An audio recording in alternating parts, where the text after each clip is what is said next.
Қош көрдік. Амансыздар ма? Наннан дәм татыңыздар.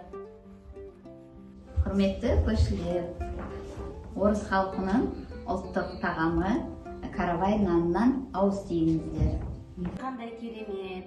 Мен де мына өзбек халқының ұлттық тағамы палауды басып әкеліп отыр. Қызым өзбек халқының самсасын пісіруге дайындалып отыр. Қызым жаяу. Мен Украин халқының өкілімін. Біздің ұлттық тағамымыз буға піскен нан. Және де бұл торсық. Қазақ халқы бұл торсықты жолға шыққанда пайдаланған. Мен қазір айран құйып алып келдім.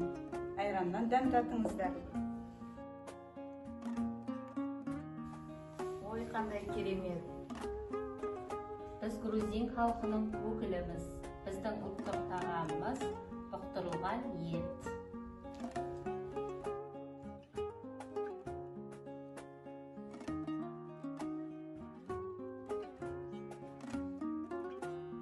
Менің атым Алексей. Мен қазақпын, қазақ оқимын, Қазақстанда тұрамын. Мен грузинмін. Өткені менің аталарым осы жерде мекендеген. Достарым қазақ, тілім қазақ.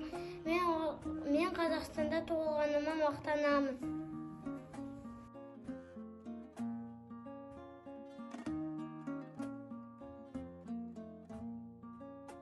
Құрметті бауырларым, құрметті ұлт өкілдері, сіздер 8 түрлі ұлт мекендеген Қазақстан жерінде мекен етіп жатсыздар.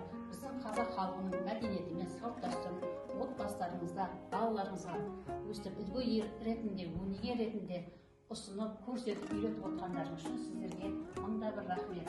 Біздің шаңырағымыз биіктеп, берекеміз бірлікпен, ынтымақпен жараса берсін. Шаңырағымыз әрқашанда биік болсын, отбасыларымыз аман болсын, бүлдіршіндеріміз аман болсын. Бәріміз бір қазақ деп, бір ел деп мақтанайық.